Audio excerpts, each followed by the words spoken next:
Oh my God, I'm back. Afterglow is back, and now only exclusively here on Patreon. Oh my God, I just sounded like Oprah. It'll still be the same show. It's going to be a little different. It's going to be a little shorter, but I think just as good. The format's going to be, we'll do a quick recap in the beginning of the show, and then we'll do 3 of your most favorite moments from the episode, and then 3 of your least most favorite moments of the episode. You know, top and bottom. And then I will still be having guests on every week. So if you want to be a guest on Afterglow, please email me at fagsymalone@gmail.com. That's fagsymalone@gmail.com. And let me know you want to be a guest, because we love hearing from you, our dear, dear listeners. So, yeah, come be a guest on Afterglow. It's going to be fun. So I have the perfect guest for this first episode, and it's Ross. And he's on his way over here right now to Miriam Darling to pick me up to go have lunch. So I'm going to record this episode from wherever we end up eating. So I'll see you in a bit. Kiss, kiss. Afterglow. So Ross and I are sitting at a diner. Ross took me to this diner. I didn't even know it existed. It's called Foxy's. And it's you know what? I think it used to be an IHOP. Do you think it was an IHOP? I can't speak to that. But I stand by their chili, and I get the trio of salads, which, and I'll explain to your listeners here, is, of course, a bed of lettuce with a cucumber and a tomato, and then a scoop of tuna salad, a scoop of chicken salad, and then a scoop of couscous. The couscous here is, I will say, Ross made me taste it. And he also made me taste for the first time a green olive, which I've never had. And I have to say, it was beyond delicious. Because what they do here at Foxy's, and yes, I am a spokesperson for Foxy's Diner, is they, on top of the scoop of tuna and on top of this scoop of chicken salad, they put a green olive. It's a little touch that I can't love enough. Thank you to the fine people at Foxy's. I just can't believe I've never had a green olive. I mean, I had a black olive. Okay, so of all the 300 episodes, five years of doing Straight Talk with Ross, recording Straight Talk with Ross. Yeah. How do you feel now? Like, how do you feel looking back at the show, what it was from the very beginning to where it's at now, how it's evolved, how it's changed, how people have come and gone? I love that we're sitting here doing this. They just brought more Diet Coke. They just brought me more Diet Coke. That's why I said thank you. You always say thank you. I know. So how do you feel about that? Are you introspective? Do you think about that? Like we were talking, that's a lot of time, that's a lot of content, and that's a lot of jokes. Yeah, I have not done a lot of introspection about it because that's not the point of it for me. For me, it's like an output. You know, like it's sort of like a portal I open from my life and actually literally my home, and sort of it's almost like a little window that I scream out of into the world.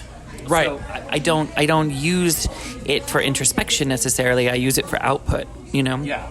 Does that make sense? It makes sense, but if you're looking back, like if you had a moment where you looked back. I'll tell you this, and I talk about it all the time. I created Straight Talk to be something for me, personally for me. It was such a selfish move just for me, and it's become something much larger than I ever anticipated, expected, planned. I didn't know that 5 years later I'd still be doing it. I didn't know 300 episodes I'd still be doing it.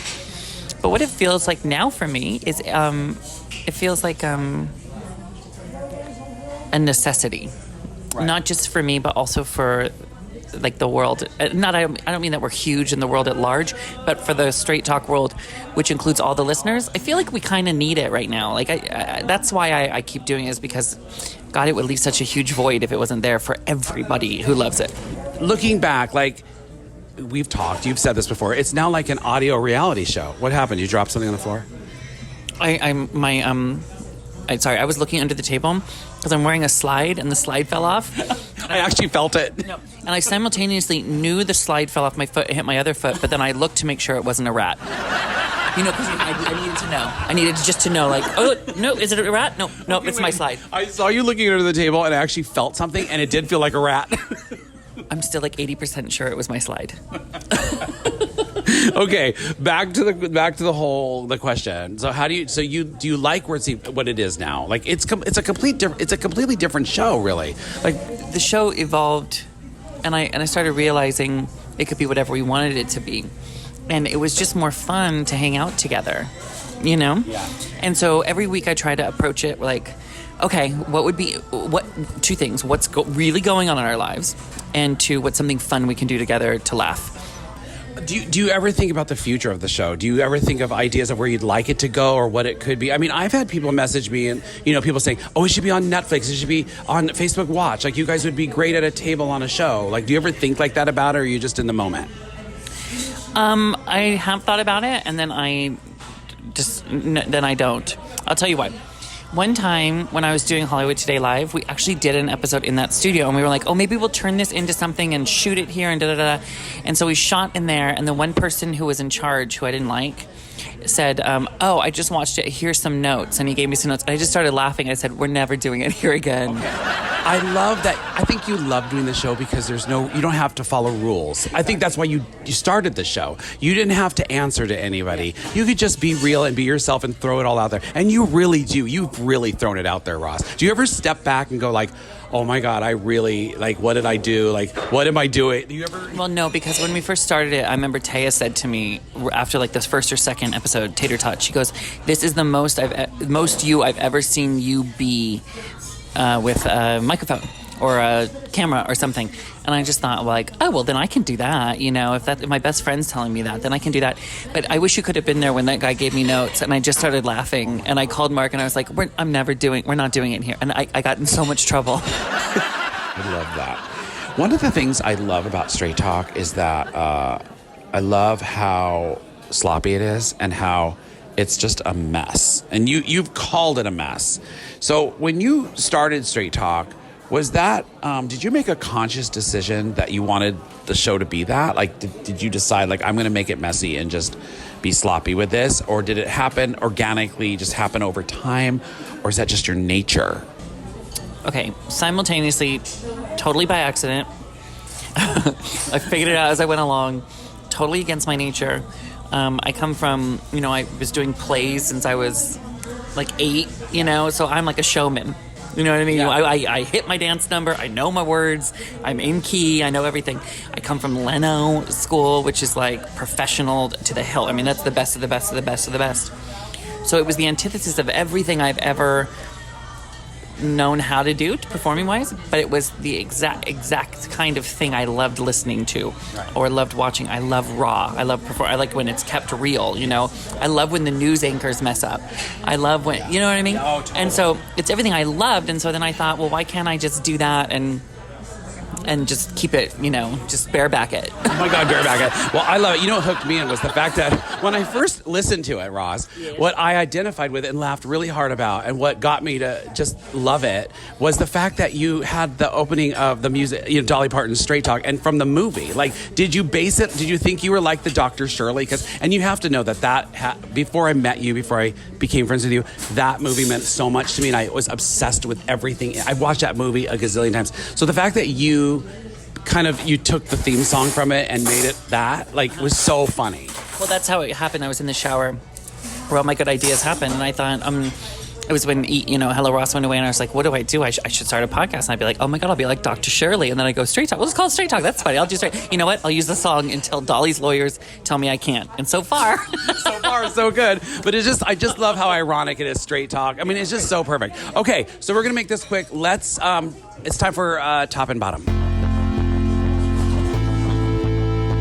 1, 2, 3, and 1, 2, 3. It's top and bottom, yeah. It's top and bottom, yeah. Tell me everything and anything. It's top and bottom, yeah. It's top and bottom, yeah. Okay, Ross, looking back over the last 5 years, 300 episodes up to this point, if you can remember, what are your top 3 most favorite things that happened on the show?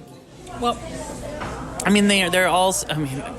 I have my number one, which I will share in the 300th episode. So you've heard it by now, so it's not that.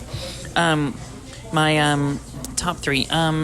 There's Okay. You don't have to go into detail about it. Just like what, like off the top of your head, like what's the top 3 most favorite things of the last 300 episodes? I loved when CJ just first came in, and we tried to convince Mark that he was the rapper named Yo Peppa, and he's saying "Snapchat me that pussy." I love the whole history of Mark's pee bottle, and then when we did potty talk, where he had to put his pee bottle in his mouth and do historical quotes. Okay, I love that game, but the historical part threw me because I didn't know any of those answers. But I did love that game. Okay. And then, oh geez. I mean, there's so many things from when I flogged Mark in the early days to when he sensing a trend here. His skid mark, the when he went in the diaper. Oh my God. Your date with Tyrish. I mean, there are so many. Nikki's microwave. There are so many things. I know it's kind of Well, hard. I mean, I remember when Daria told Kristen Bell that she loved water. That is so dumb. It's my favorite. But the dumbest thing seemed to stand out the most. Absolutely. Oh, you know, one thing that was underrated was the time I had a great idea to market the show. And I asked Willie if we could take his shirt off and take a picture of him and make a Grindr account. And then, so he's like really hot, with his shirt off. And every time somebody texted him and said, "Sup," he'd be like, "Hey, I'm listening to Straight Talk with Ross. It's a podcast. You should check it out." And we marketed it to like hundreds of listeners or people. I love that you just shared this with me. I didn't know. I didn't hear that episode. I didn't know you did that. I think that is brilliant. I think it is so funny. Okay, so what are your 3 bottom least favorite moments of Straight Talk with Ross? When Mark brought me half a pie from Hawaii, that was so offensive. Wait, did he eat? He ate the other half, right? Yeah, it was like 6 days old. He had eaten the other half. He brought it. He put it on the floor. I think the floor of the plane in the box, and then brought it. It was macadamia nut, like a half of old pie. His leftovers from Hawaii. Terrible. That's a 6-hour flight. I'm good. I think a low would be. Well, I need 3 of them. Yeah, 3 of your bottom least favorite moments. You know what? Can I just suggest one of them? Remember how hot it used to get at AfterBuzz? And you used to say ball soup. Remember? No, when the air conditioning wouldn't work. Yeah, and we were so hot. That was a low, definitely. And then I've said this before, but the low is, I think, some of how real it got with Mark. I've always regretted that. It was real in the moment, and then I think it just became a bit that went too far, and it was like not the essence of our show. It wasn't kind. So you did feel bad about that? Because, it was really funny. People love, like, that whole interaction between you and Mark. But you did feel bad about that inside? Listen, Mark earned most of it. And so most of it I don't feel bad about. I think there were times where it just became knee-jerk to make fun of Mark. And that kind of felt like bullying after a while. Yeah. And that just felt like we're better than that. Right. So, you learn. You learn and you grow. You learn, as you would say, understood. Well, Ross, you did great. Great top and bottom. Oh. Give me 1, 2, 3, and 1, 2, 3. It's top and bottom, yeah. It's top and bottom, yeah. Tell me everything and anything. It's top and bottom, yeah. It's top and bottom, yeah. Well, Ross, is there anything else you want to add to the very first episode of Afterglow here on Patreon as we take this new venture into Patreon? That's a big deal. Yes, and I do want to say one thing, and I really mean this from the bottom of my heart. On behalf of the fine people here at Foxy's Diner, come see us sometime. I'm Ross Matthews, signing off from Foxy's. Until next time, keep glowing. Get the chili. About the show. Tell them Ross sent you. Let's go.